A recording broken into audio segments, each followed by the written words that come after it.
오늘은 창세기 강의 42번째 시간입니다. 우리 창세기 44장을 중심으로 유다가 말하되 라는 제목의 말씀을 좀 나눠보고자 합니다.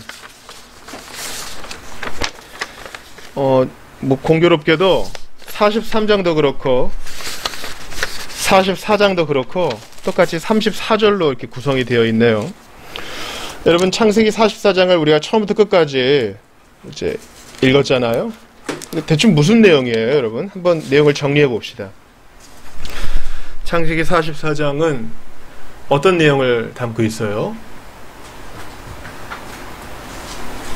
그렇죠. 우리 형들을 또 형제들을 이렇게 나이 순서대로 앉히고 잔치를 거하게 베풀어주고 베냐민에겐 5배나 주고 이제 곡식을 다 이렇게 채워 넣어서 이제 이별의 시간이 왔습니다. 근데 베냐민의 자루에 이제 은잔을 넣은 거죠. 몰래 넣기 시킨 겁니다, 요셉이. 요셉이 내가 점 잘 치는 사람인 줄 모르느냐 했을 때 실제로 요셉이 점을 쳤다기보다는 그 당시에 그 애굽의 관리들은 이 잔에 뭔가를 넣어가지고 그 모양이 변하는 거나 그런 주술들이 상당히 유행했었다고 합니다. 그 어떤 그 문화적 관습, 또 주술적 관습이었겠죠. 그래서 귀하게 여기는 그 은잔을 마치 베냐민이 훔쳐간 것처럼 해가지고 가던 그들을 불러 세워 다시 잡아들이는 장면입니다. 근데 이제 놀라운 사실은 14절 이후로 계속 유다가 전면에 등장해요. 그래서 분명히 장자 루벤이 있음에도 불구하고 넷째 유다가 이 발언의 우선권을 다 가지고 요셉과 독대하면서 얘기하는 것이 긴 이제 창세기 44장의 나머지 부분이라고 할 수 있겠습니다. 이제 유다가 얘기하자 이제 요셉이 이 감정을 주체하지 못해서 45절에 형님들 접니다 이렇게 얘기하게 되는 것이죠. 저는 중학교 때 교회를 처음 나가서 성경을 그래도 읽어야 된다는 얘기를 듣고 아침에 학교 가기 전에 이렇게 성경을 읽어 내려갔습니다. 한 장 읽고 44장 읽었겠죠. 가는데 이해가 안 되는 거예요. 이게 무슨 놈의 속이 이런지. 왔으면 잡고 또 잡힐 줄 알았더니 놔주고 또 가는 사람을 또 잡고, 아니 이게 무슨 속이 베베 꼬인 것처럼 그렇게 느껴졌었습니다. 그러나 제가 처음에 그 회개에 대해 말씀드렸던 것을 잊지 마시기를 바랍니다. 주님은 회개가, 신자의 회개가 단 한순간의 이벤트가 아니요 평생에 걸친 과정이라는 것을 우리에게 알려주시기를 원하는 거예요. 그래서 삶의 여러 사건들을 통해서, 과정들을 통해서 우리를 낮추십니다. 요셉은 형들을 골탕 먹이려고 하는 것이 아닙니다. 주님은 우리를 훈련시키실 때 철저히 계획하시고 그 계획은 하나도 허수가 없습니다. 괜히 하시는 것이 없습니다. 잠시 잠깐 우리를 낮추시는 데에는 다 이유가 있다는 거예요. 그리고 우리 주님은 회개를 요구하시고 회개로 이끄시되, 잘 들으세요, 철저한 회개를 시키십니다. 철저한 회개. 한 22년쯤 지났을까요? 20년도 더 된 일이에요. 그럼 기억에서도 왜곡이 좀 있겠고 흐릿하기도 하겠고 나름대로 바쁘게 살아왔으니까 깡그리 잊어버리는 사람도 있겠죠. 그러나 피해를 받은 요셉은 잊지 못했을 것입니다. 우리 주님은 세월 지나갔으니 없던 걸로 하자가 아니라 제대로 직면하고 제대로 회개를 시키십니다. 뭐 친구 사이나 가까운 사이에서는 아예 없던 일로 하자 뭐 이럴 수 있어요. 그러나 그것이 형사적인 사건으로 갔을 때는 없던 일로 할 수가 없습니다. 그럴 수가 없어요. 죄는 보응이 따르고 주님은 우리에게 회개를 요구하십니다. 우리는 과거의 죄가 정확하게 까발려지는 것을 바라지 않습니다. 그래서 어떤 특정 사건과 나와 연관된 내가 회개할 거리와 관련된 사건을 떠올릴 때 그걸 직면하기 싫어요. 그냥 이렇게 덮어버리는 걸 더 좋아합니다.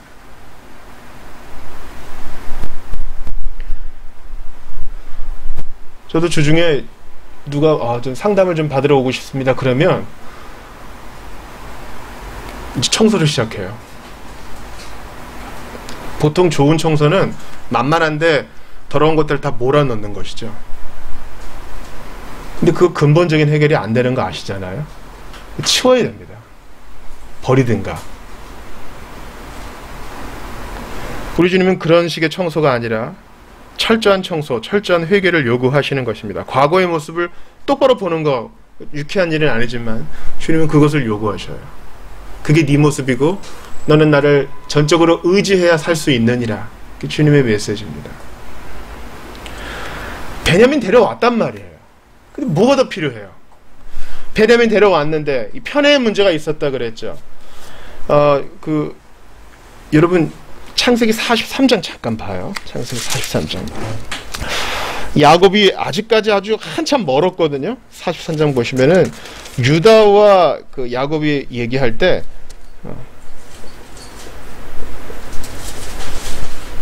14절 한번 같이 읽어봐요. 창세기 43장 14절. 중요한 부분이니까 같이 읽어요. 시작. 전능하신 하나님께서 그 사람 앞에서 너에게 은혜를 베푸사 그 사람으로 너희 다른 형제와 베냐민을 돌려보내게 하시기를 원하노라. 내가 자식을 잃게 되면 베냐민은 사랑하는 라헬의 자식이니까 이름 딱 얘기합니다. 벤자민. 그러나 지금 잡혀있는 시몬은 이름도 안 불러. 뭐라 그래요? 너희 다른 형제. 내 아들 이런 거 없어요. 야곱은 아직 한참 멀었어.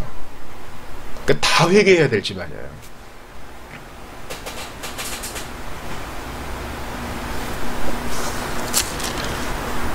그런데 이제 유다의 중재로 이제 베냐민 데려갔단 말이죠. 시몬 풀려났단 말이죠. 베냐민 좋은 대접 받았단 말이죠. 양식도 샀단 말이죠. 이제 가면 되는데. 아니 그러면 이쯤에서 저 요셉입니다. 저 그때 서운했으니 이렇게 풉시다. 이렇게 하면 좋을 것도 같은데 일단 가게 하고 은단도 숨겨놨다가 벤자민만 잡겠다는 거예요. 너희는 가라. 얘가 훔쳤으니까 얘만 잡겠다. 이게 지금 무슨 얘기냐 말이죠. 요셉과 청지기가 얘기한 것은 무엇입니까? 이 잔을 훔친 사람만 종이 될 것이다. 너네는 안 훔쳤으니까 가라. 그런 말입니다. 형들의 반응은 참 좋아요. 우리가 다 있겠습니다 하죠. 여러분, 지난주에 편애의 문제는 20여 년 전에 요셉에게도 있었던 일이죠. 요셉한테만 채석옷 입히고 이제 20년이 지나서 또 편애의 문제가 드러납니다. 시몬은 뭐 어떻게 될지 몰라도 베냐민 내어주기 싫은데 한번 보내라.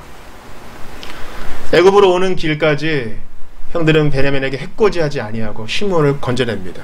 1차 시험 통과, 1차 직면 성공. 근데 20여 년 전 요셉하고 있었던 또 하나의 일이 있어요. 뭡니까? 요셉을 죽이려고 했다가 종으로 팔아버렸죠. 오늘 본문도 보니까 베냐민이 지금 죽을 처지에 놓였고 종으로 팔리게 됐어요. 이놈의 입이 문제예요. 여러분 이 44장 앞부분 잠깐 봐봐요. 자 9절 보세요. 9절 같이 읽어봐요. 44장 9절 시작. 당신의 종들 중 누구에게서 발견되든지 그는 죽을 것이요 우리는 내 주의 종들이 되리. 이거 안 했으면 얼마나 좋았을까. 사람 일이란 거 모르잖아요. 그러니까 여러분 어떤 누구와 약속할 때 절대 이런 말 절대 하시면 안 돼요. 그때 너무 미안해가지고 다시는 이런 일을 안 하겠습니다. 그거 모르는 거거든요. 이거 전에도 누가 했어요? 이거 누가 했어요? 누가 한 말 좀 기억나. 그죠? 내 드라빔 없어졌다. 라반이 쫓아오니까 야곱이가 뭐라 그랬어요? 이거 발견되면 이거 훔쳐간 사람 죽을 것이오라 그랬어요. 그러고 나서 라헬이 베냐민 낳다 죽죠. 야곱이 저주 때문에 죽었다고는 볼 수 없지만 어휘됐거나 말은 조심해야 되는 거예요. 그래서 한 사사도 자기의 입조심을 못했다가 자기 딸을 그냥 들이지 않았습니까? 이 베냐민이 이제 죽을 처지에 놓였고 종으로 팔려갈 처지에 놓였어요. 20여 년 전 요셉이가 당했던 그 일들이 그대로 복귀되고 있어요. 형들이 직면하지 않을 수가 없는 거예요.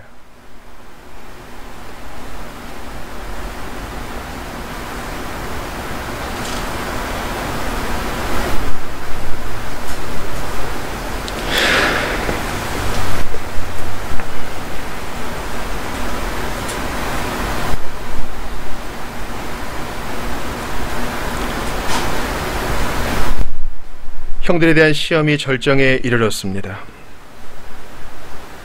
형제들은 자신의 범죄를 하나님께서 발견케 하셨다고 그렇게 신앙을 고백합니다. 여러분 16절 보세요. 44장 16절. 유다가 말하되, 같이 읽어봐요. 시작. 유다가 말하되 우리가 내주께 무슨 말을 하오리이까? 무슨 설명을 하오리이까? 우리가 어떻게 우리의 정직함을 나타내리이까? 하나님이 종들의 죄악을 찾아내셨으니 우리와 이 잔이 발견된 자가 다 내 주의 노예가 되겠나이다.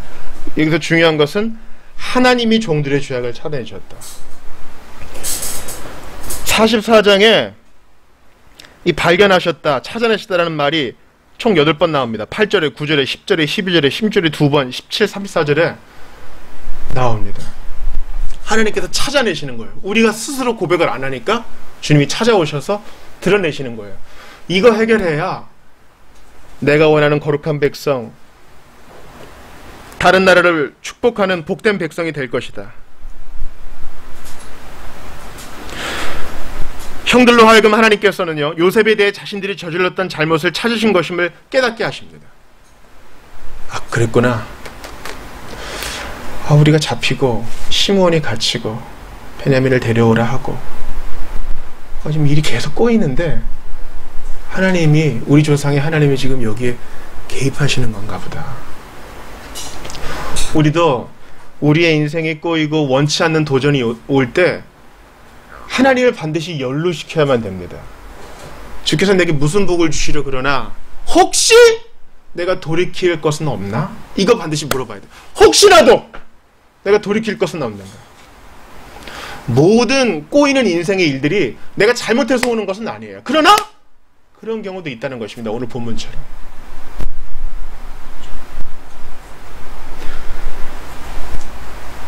주님은 형들에게 자신의 악을 들추어내고 그것을 반복하지 않을 기회를 줌으로써 베냐민을 향한 그들의 애정을 시험하십니다. 20여 년 전에는 요셉을 팔아넘기면서 구덩이 위에서 먹고 마시다가 죽일까 말까 하다가 저기 상인 들어오니까 그냥 팔아넘기자. 그때 팔아넘기자고 했던 사람 누구예요? 그때 팔자고 했던 사람. 얘는 그래도 형제니까 피 붙이니까 죽이지는 말고 팔자 누가 했어요? 근데 유다가 그랬어. 그 유다가 이제 세월에 인생의 채찍과 사람의 채찍으로 주님의 권고를 받아서 많이 회개하고, 한때는 자기 며느리를 향해서 임신을 해서 불에 태워 죽여라 했던 유다가 이제는 막 전면에 나서서 차라리 저를 잡아가라고 얘기하는 것입니다. 형들은 변했어요. 형들은 변했다고요.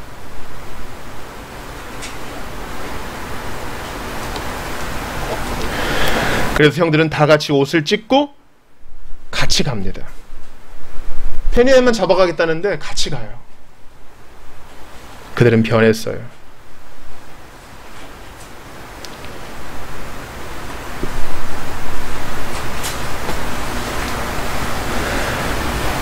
우리는 억울하게 괴로움을 당할 때에 하나님께서 의로우시다는 것을 인정하고, 혹시 내가 하나님 앞에 청산해야 될 문제는 없는가 돌아봐야 하는 것입니다. 그래서 같은 상황을 우리한테 허락하실 때가 있어요. 같은 상황. 내가 넘어졌던 바로 그 순간 복귀해 주셔요. 그때 우리가 의지를 들여서 예전과 같은 잘못된 선택을 하지 않을 때 하나님은 진짜 찬양을 받으십니다.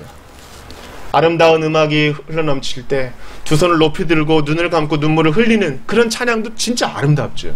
그러나 하나님께서 원하시는 찬양은 우리의 의지를 꺾어서, 그땐 내가 그랬지만 이제는 다시 똑같은 구정물을 먹을 수는 없습니다.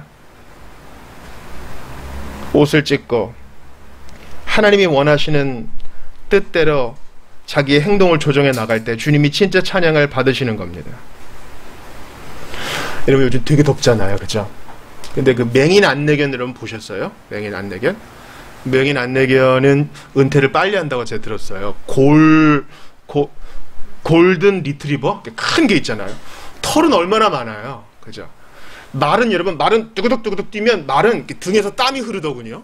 근데 걔는 땀샘이 없어. 걔는 땀샘이 없으니까 어떻게 해야 돼요? 입을 벌려서 혀로 이걸 증발시켜야 되죠. 그렇게 체온을 맞추잖아요. 골든 리트리버 얼마나 털이 많아요. 근데 훈련이 얼마나 잘 됐는지 그 더운 날 주인 밑에 쭈그려 앉아 있어도 다른 사람이 주는 거 잘 먹지 않습니다. 너무 가여워서 물을 줘도 마시지를 않더군요. 그 불쌍한 눈을 하면서.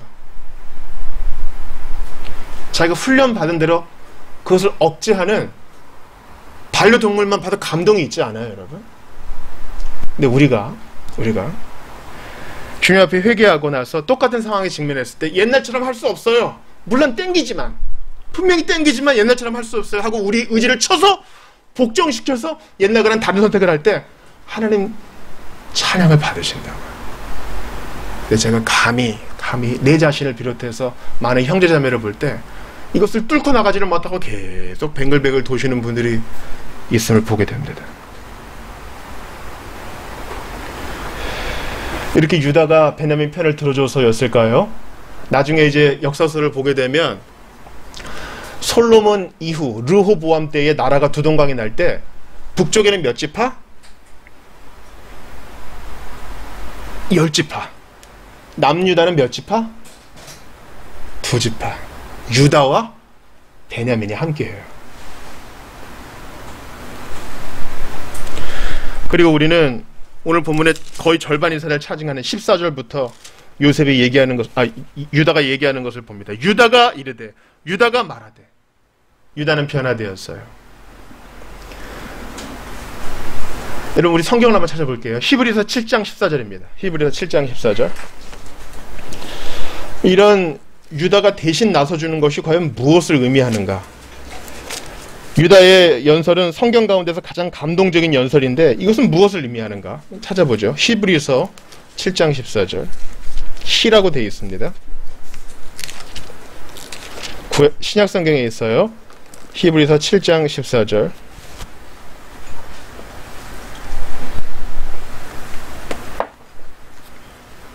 자, 다 찾으신 줄 믿고요. 한번 크게 읽어볼게요. 시작. 우리 주께서는 유다로부터 나신 것이 분명하도다. 이 지파에는 모세가 제사장들에 관하여 말한 것이 하나도 없고. 우리 주께서는, 이 주는 예수님 말하는 거예요. 예수님은 유다 지파의 후손으로 오셨죠.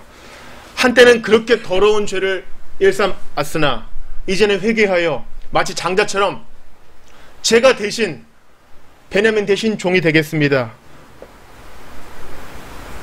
외치는 그 유다의 후손 말씀입니다.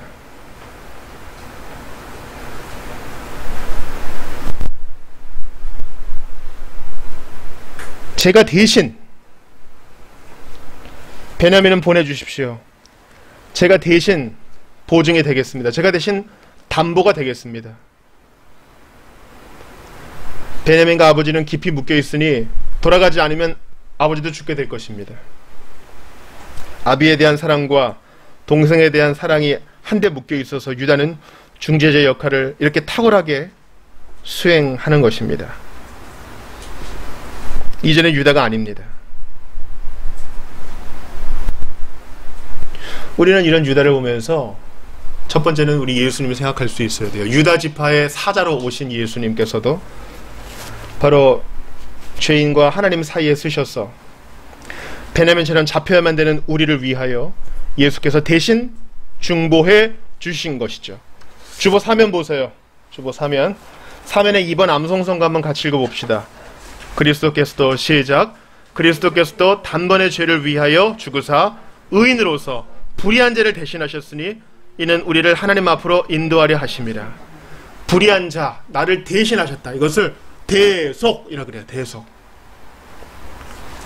십자가를 대속의 십자가입니다. 내가 거기 매달려야 되는데, 내가 심판받아야 되는데 예수께서, 죄 없으신 그분께서 대신 달리셨다. 이게 바로 기독교의 중심 교리입니다.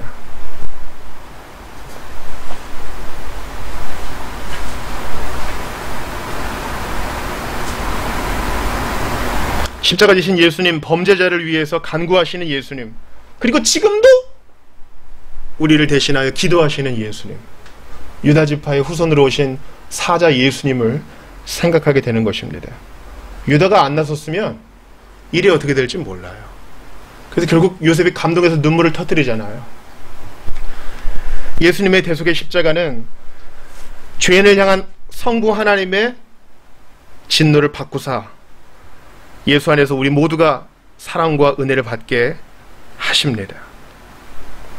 그러나 또 하나 우리가 좀 적용해 볼 문제가 있어요. 우리가 적용해 볼 문제. 가만히 있으면 중간은 간다 하는 이 분위기가 팽배한 우리나라.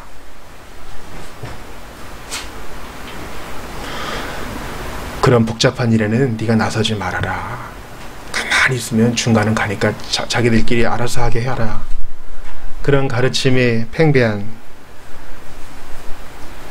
이 사회 속에서 주님은 너는 형제를 위해서 나서느냐 말씀하십니다. 너는 곤란에 처한 너의 베냐민을 위해서 나서느냐, 대신 나서주느냐, 주님은 그렇게 물어보신다고 저는 생각해요. 왜냐하면 신자는 정의로운 사람이어야 되는데 하나님의 공의와 사랑의 속성을 우리도 그분의 형상 따라 만들어졌으니까 그것이 우리 안에서 구현되어야 되잖아요. 하나님은 사랑입니다. 그래요. 동료들에게 차도 대접하고 동료들을 돌보고 연약한 자를 돌보는 것 못지않게 다른 사람을 대신하여 기꺼이 짐을 지는 일들이 과연 우리 안에 있는가? 이거 되게 불편한 일이거든요. 되게 어려운 일이에요. 그냥 멋진 말로 대충 얼버무릴 수 있는 게 아니고 실제로 베냐민 대신 내가 종이 되겠다는 자기의 삶을 건, 인생을 건 발언이란 말이죠. 우리의 형제사랑이 과연 어느 정도 급진적인가? 그러니까 앞에 것만 하면 되게 쉬워요. 아, 예수님이 유다처럼 우리 대신 십자가를 지시고 우리 대신 죽임을 당하시고 우리보다 앞서서 첫 열매로 부활하셔가지고 구속의 십자가 사역을 이루셨어. 아멘. 좋은 거예요. 근데 so what? 우리한테 적용이 돼야 돼요. 예수님은 우리 눈을 똑바로 보시면서 너도 그와 같이 하라 하셔요. 꾸어바디스 도미네 이런 말이 있죠. 꾸어바디스 도미네. 어디로 가십니까? 도미네 주님. 한때 주님을 배반했던 베드로가 있어요. 처음에는 아주 생애적으로 회개했거든요. 생애적으로 어떻게 회개했어요? 아, 깊은 곳 가서 그물을 내리라. 아니, 평생 나무나 깎던 육군 예수님이 일평생 갈릴리 바다에서 잔뼈가 굵은 해군 베드로한테 고기잡이를 논한다고? 그래도 아무것도 못 잡았으니까 말씀을 의지해서 깊은데 그물을 내려요. 우리 학교 다닐 때 뱅크, 깊지 않은 이 뱅크에서 고기가 잡힌다 그러잖아요. 깊은 데서 고기를 잡아요. 그때 베드로가 회개합니다. 주여 나를 떠나소서, 나는 죄인입니다. 그리고 예수님 따르기 시작해요. 그러나 주님이 잡히실 때 그 사람 모른다 3번이나 부인하죠. 저주까지 하면서. 부활하신 예수님 베드로를 찾아옵니다. 마치 20년이 지난 형들에게 이 흉년이 찾아와서 형들이 회개하게 되는 것처럼 예수님은 베드로를 찾아와서 회개 이상의 회복을 시켜주세요. 어떻게 하세요? 베드로한테? 요한의 아들 시몬아, 시몬아, 네가 나를 사랑하느냐? 무슨 뚱따지 같은 질문이에요. 너 진짜 후회하고 있어? 이렇게 안 물어보고 네가 나를 사랑하느냐? 이거는 그냥 단순히 아픈 데에 약 발라주는 걸 넘어서서 새살을 틔워서 새로운 사람 만들어주겠다는 거죠. 3번이나 물어보자 베드로가 내가 주님을 사랑하는 줄 주님이 아시나이다 하고 이제 주님이 말씀하셔요. 내 양을 먹이라. 너는 스스로 네가 제자가 아니라고 생각할지 모르지만 넌 나의 제자니까 내가 승천하고 남겨놓은 나의 양무리를 말씀으로 먹여라. 그리고 이제 전해져 오는 내용은 네로가 이제 로마에 있는 그리스도인들을 막 핍박할 때 하필 그때 로마에 있었던 베드로가 도망을 하려고 그랬답니다. 목숨이 위태로우니까. 근데 도망가는 로마 언덕에서 예수님을 본 거죠. 꼬바디스 도미네. 예수님 어디 가세요? 아, 넌 도망가니까 나라도 들어가려고. 예전이랑 비슷한 상황이에요. 그 새벽에 말도 안 되는 재판장에서 3번이나 예수님을 부인했던 그때 상황. 그리고 생각이 나요. 예수님이 찾아오셔서 네가 나를 사랑하느냐 회복시켜 주셨다는 상황. 그래서 베드로가 주님 앞에 다시 한번 마음을 쏟고 돌아가서 이제 거꾸로 십자가에 매달렸다는 얘기가 있죠. 이 말이 사실이든 아니든 하나님의 교회가 이것을 보통 정통적으로 받아들이고 있는데, 주님은 우리의 죄를 직면하게 하셔서 의제적으로 같은 일을 반복하지 않게끔 기회를 주신다는 것 기억하시기 바랍니다. 그러나 그렇게 할 수 있는 것도 은혜요, 예수님의 대속의 십자가 은혜로 우리는 우리의 부족함을 자각하고 돌이킬 수 있게 되는 것이죠. 십자가 은혜 받은 우리에게 주님이 물으십니다. 너는 형제를 위해 무엇하고 있느냐? 형제를 대신하여 기도할 수 있느냐?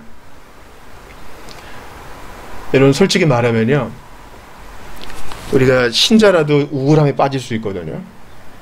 진짜 막 너무 우울하고 무기력해질 때는 기도할 힘도 없어요. 무슨 성경 뭐 읽을 엄두도 안 나고 그냥 생존도 힘들고 그럴 때 있어요. 그때 그 형제를, 자매를 위해서 대신 기도해 주는 거, 이것도 아주 좋은 적용이라고 할 수 있겠어요. 여러분, 우리의 기도가, 우리의 봉사가 나 자신 중심으로만 된다면 그것은 주님 원하는 뜻이 아닐 것입니다. 대속의 십자가 은혜를 받은 사람답게 이번 한 주 주님께서 자극을 주시고 감동을 주시는 대로 다른 일을 품 안을 수 있는 우리 모두가 다 될 수 있기를 바랍니다. 지금 한국교회가 난리예요. 뭐 모이지를 못하게 한다, 뭐 핍박이다. 제발 좀 안 그랬으면 좋겠어요. 다 우리 형제들이 자초한 일 아니에요? 불과 140년 전에는요, 교회가 나라 걱정을 했습니다. 그러나 지금은 나라가 교회 걱정을 합니다. 여기저기 뻥뻥 터지니까요. 이제 우리가 연약한 자들을 품어안기 위해서라도 다시 한번 회개와 낮은 마음으로 회복되어서 주님 원하시는 정의를 실행하고 사랑을 실천하는 우리 성도와 한국교회가 되기를 바랍니다. 오늘 주신 말씀 붙들고 좀 같이 기도하기를 원합니다. 우리 창세기 44장을 보았는데요, 유다가 말하되, 유다의 후손으로 나신 예수 그리스도의 중재와 예수 그리스도의 십자가로 내가 오늘 이렇게 주님 앞에 당당히 서게 되었으니 감사합니다. 감사드리시고요, 또 내가 대신 서주어야 될 형제들, 자매들이 있다면 도망치지 않게 해달라고, 창의적인 마음으로 주님 뜻을 실천하게 해달라고, 기도 중에 그의 이름이라도 부를 수 있게 해달라고 우리 주신 말씀 붙들고 좀 같이 기도하겠습니다. 하나님 아버지, 간절히 기도합니다. 오늘 주신 말씀은 참으로 도전이 됩니다. 기도하고 간구하오니 이기적이고도 자기에게만 집중되어 있는 우리 모두의 사회 세태 속에서 간절히 기도합니다. 급진적인 사랑, 급진적인 섬김, 그리고 창의적인 나서줌이 있게 하시옵소서. 가만히 있으면 중간 간다는 헛된 사회적인 하나님 뜻을 받들 수 있게 하시옵소서. 너무나 이기적이었습니다. 너무 자기중심적이었습니다. 기도합니다. 스스로 눈을 감아버리진 않았는가 돌아보게 됩니다. 아버지 하나님, 간절히 기도하오니 이웃을 품어안는 우리 모두가 다 되게 하여 주옵시고, 간절히 기도합니다. 찾아오셔서 직면하게 하시는 주님 바라고 원하오니 우리의 의지를 들여서 주님께 영광 돌리게 하시옵소서. 간절히 기도합니다. 기도가 살아있게 하시고 주여 도와주소서. 하나님 아버지, 내가 달려야 될 십자가에 대신 달리시고 내가 죽어야 할 죽음을 대신 죽으신 예수님, 대신 나서주신 유다의 후손 되신 예수님을 기억하고 유다의 사자 되신 예수님을 기억합니다. 그래서 내가 이제 죄의 종이 아니라 하나님의 자녀로 살 수 있게 된 것 감사를 드립니다. 그러나 나는 과연 지금 무엇을 하고 있는지, 너무 이기적이진 않은지 돌아봅니다. 너무 내 중심으로만 사는 것은 아닌지 돌아봅니다. 자신을 잘 돌봐야 되겠지만 지금도 공부에 처한 형제와 자매들이 많이 있는데 눈을 감고 있지 않은지 돌아봅니다. 내가 변호해줘야 될 베냐민이 천지에 널려 있는 줄 압니다. 기본적인 인권마저 빼앗긴 형제와 자매들이 얼마나 많은지 모릅니다. 끼니를 걱정해야 될 형제와 자매들이 피부색이 다른 형제와 자매들이 얼마나 많은지 모릅니다. 그들을 내가 다 품을 수는 없지만 주께서 생각나게 하실 때에 그들을 위해 기도하게 하시고 창의적으로 섬기게 하시며 가만히 있는 것이 중간 간다는 사회적인 통념을 다 밀어내고 예수님 정신 따라 살아갈 때 이 모든 것을 더하신다는 것을 전방위로 경험하게 하여 주시옵소서. 희한하게 나누고 대신 서 주었더니 주님께서 우리의 안전도 책임져 주시고 우리의 안녕도 책임져 주신다는 사실을 경험하여서 우리 모두가 다 도전받게 하시고 한 번밖에 없는 인생 마음껏 주님 섬기다 주님 부르실 때에 미련 없이 주님 품에 안길 수 있도록 이번 한 주도 우리를 무장시켜 주시옵소서. 십자가 보혈로 무장시켜 주시옵소서. 예수님의 십자가 그 이름을 부끄럽게 생각하지 말게 하시옵소서. 이번 한 주도 함께 하실 줄은 믿사옵고 주 예수님 이름으로 기도하옵나이다. 아멘.